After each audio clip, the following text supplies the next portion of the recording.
Greetings to those who watch below.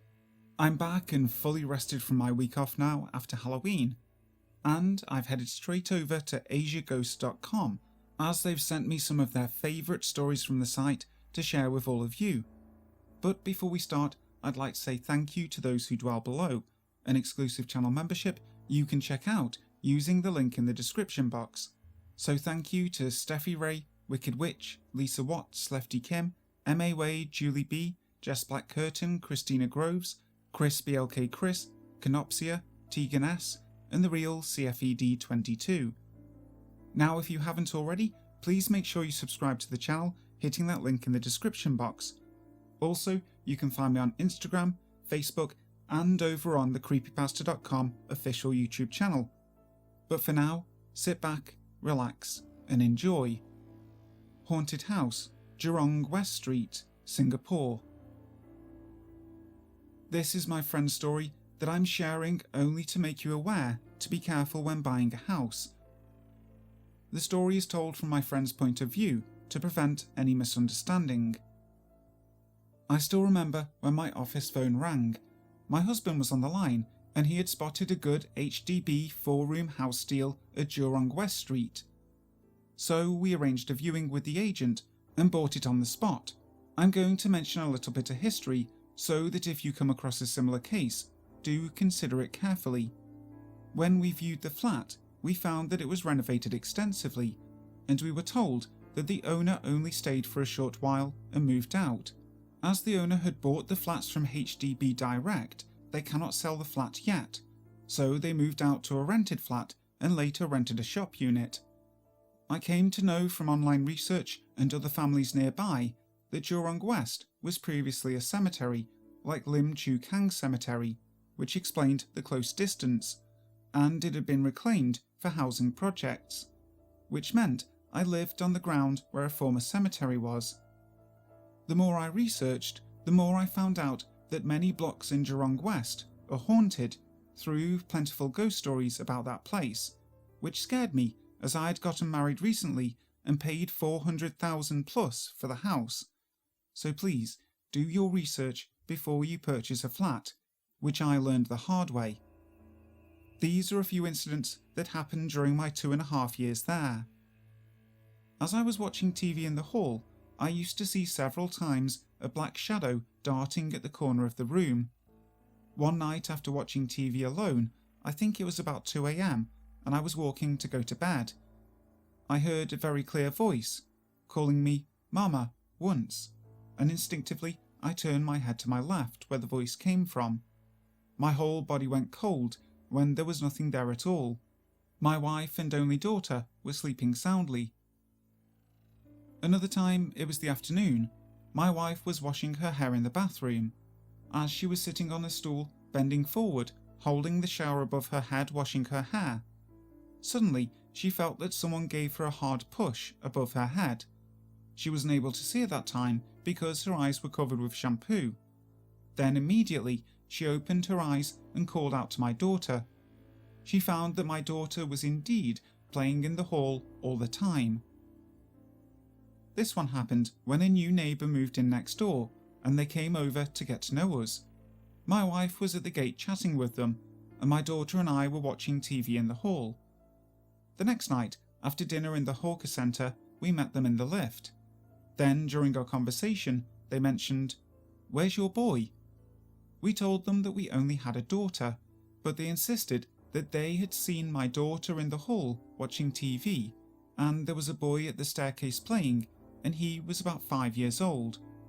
Both neighbours saw that. There was one evening about 10 p.m.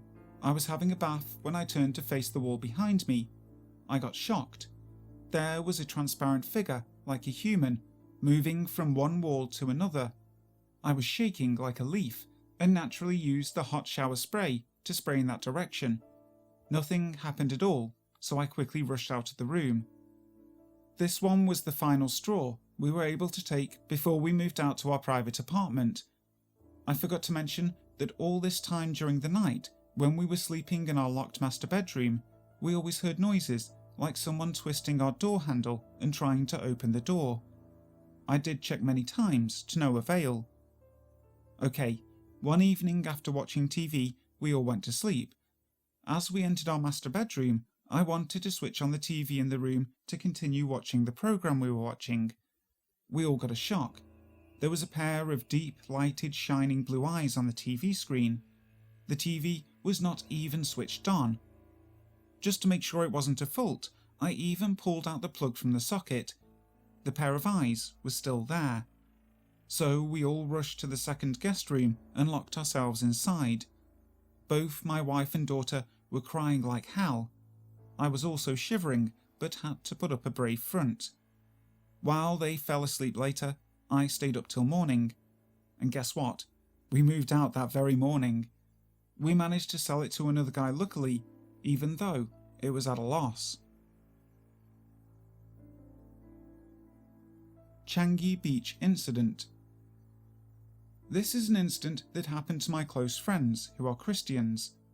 They are the least superstitious people I know, so when they related the encounter to me, I knew they were not pulling my leg.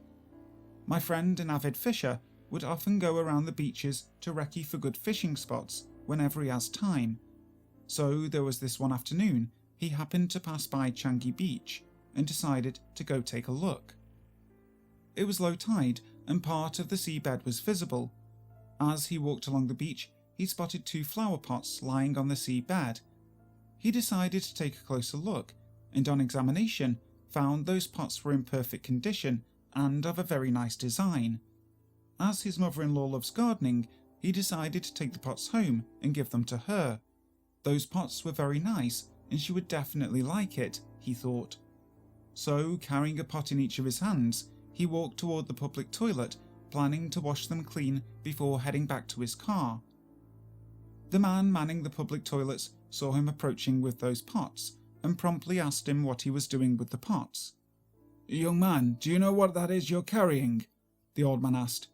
"These are nice flower pots I found at the beach. I wanted to wash them and bring them home," my friend replied. "Put it back where it belongs. These are urns people used in cremations," the old man shouted. My friend was both stunned and apologetic. He quickly headed back towards the beach to put the 2 pots back where they belonged. In the midst of putting them back, he accidentally dropped one of them and it broke into several pieces. Feeling a bit uneasy, he quickly put the broken pieces together with the unbroken one back into the sea and left that place. Now, he did not tell this incident to anyone, not even his wife. A few days passed and he completely forgot about the whole incident. About a week later, my friend had an argument with his wife. You know, the typical husband-wife stuff. And so his wife decided to sleep on the sofa in the living room. Anyway, right in the middle of the night at about 3 a.m, she went running back into the bedroom and hugged her husband very closely. She must have forgiven me, my friend thought. But why is she shivering? My friend did not ask as he was half asleep. The next day, his wife related what happened. She was suddenly woken in her sleep, and when she opened her eyes, while still lying on the sofa, she saw a long-haired woman in a white gown walking towards their bedroom. Being a Christian, she instinctively prayed aloud and shouted at the woman to leave the house. That thing responded by turning around, walking towards her, and leaving through the living room windows. My friend's wife was scared shitless.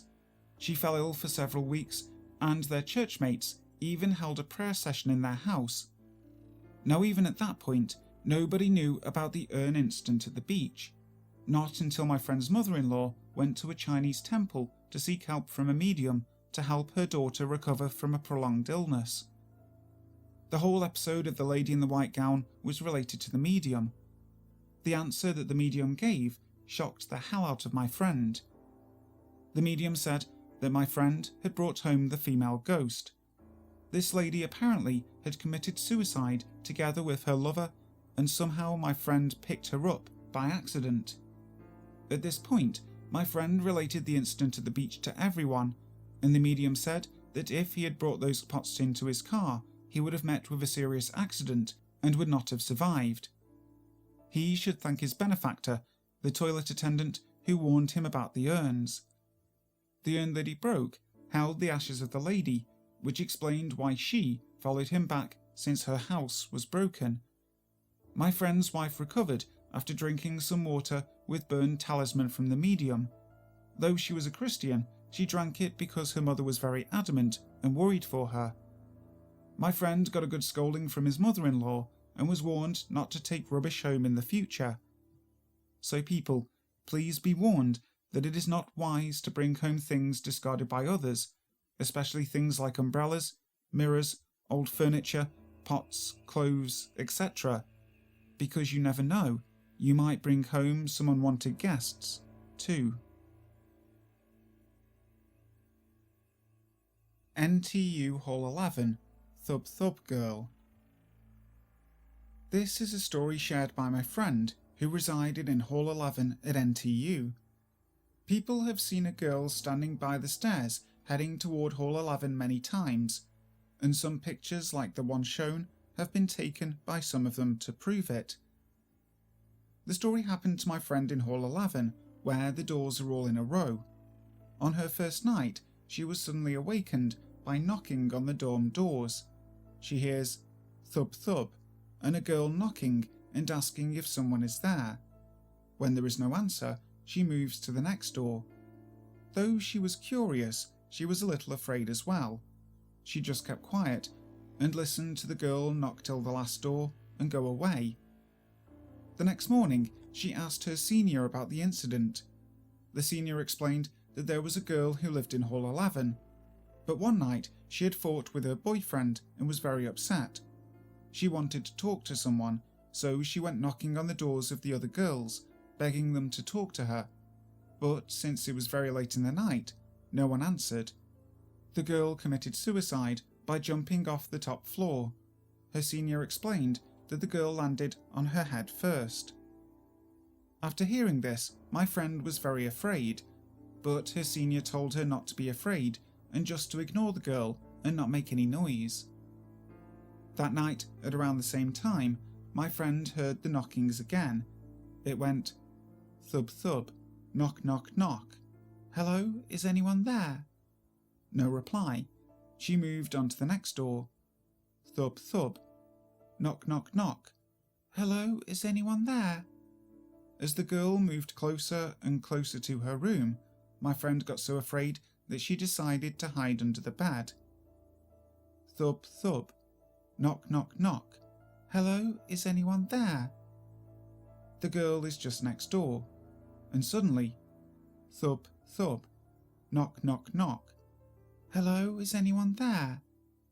Ah, I finally found someone to talk to. My friend fainted upon hearing this. She woke up the next morning and straight away packed out to stay at her own house until she got a rental room to stay near to NTU. Histopathology of NUH. I'm staff at NUH.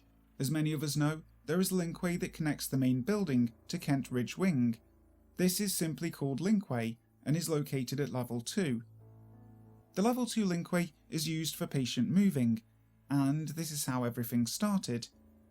It was a weekend, the time was about 5:15, and I was told to complete a task that was allocated to me by my controller.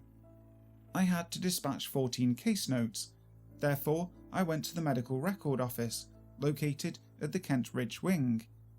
I was pushing the trolley towards the linkway, and suddenly the door at lift lobby 8 opened and closed several times.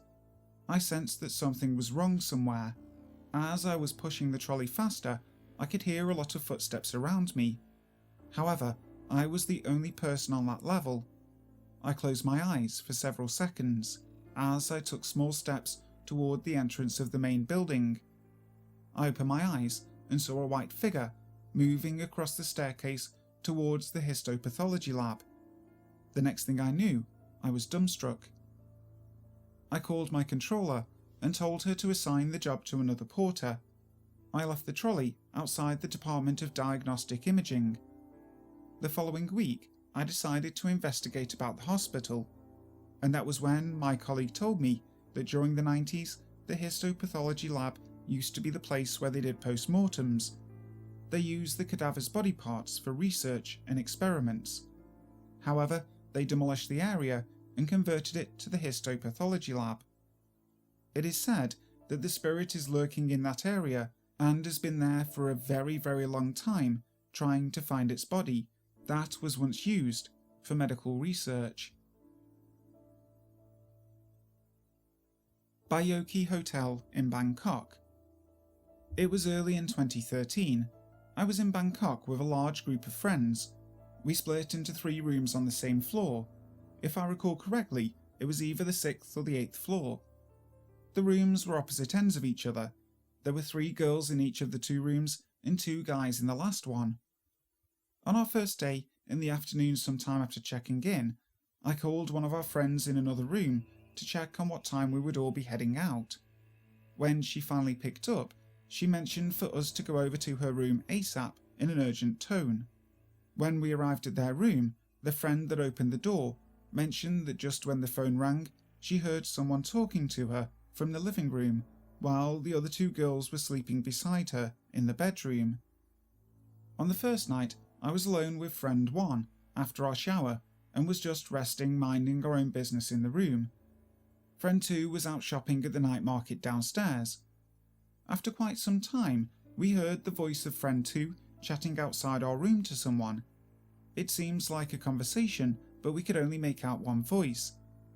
After a few minutes, suddenly it gets really eerie, and friend 2's voice was laughing.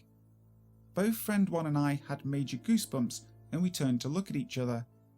We called out to friend 2 to check if it's really her. Silence. And then friend 2 laughed again. We were majorly creeped out already and called the next room with the 2 guys to come and fetch us. When they came and got us, they confirmed that no one was in the corridor outside our room and that they didn't see friend 2 either. So we all camped out at the guys' room till friend 2 returned from her shopping only 2 hours later. That same night, when my friend and I had our creepy incident, the girls in the other room, apparently at the same time, while they were just chatting in the bedroom, suddenly found that the shower tap in the bathroom turned on by itself. Then it switched off again by itself. The next night while showering, I swear I felt someone was watching me in the toilet. And worse, I heard friend 1 talking to me from outside the bathroom door. And when I exited the bathroom, there was no one in the room. Both friend 1 and friend 2 were in the other girl's room hanging out. That being said, nothing was visually seen, but there was a lot of hearing things and creepy incidents. It was a real goosebumps fest. I'll never be returning here again, despite its awesome centralized location. Plus, the rooms didn't seem well maintained and had no Wi-Fi either. Hi guys, thank you so much for listening to today's video. I really hope you enjoyed it. If you did, make sure to leave a like and also subscribe to the channel, making sure you hit that notification bell so that you never miss a video. Also, if you're looking for more stories like the ones you've heard today, make sure to go and check out asiaghosts.com. They have a huge selection of all types of different ghost stories, and it's really easy to go down a rabbit hole there, searching for more great tales. So, until next time, sleep tight.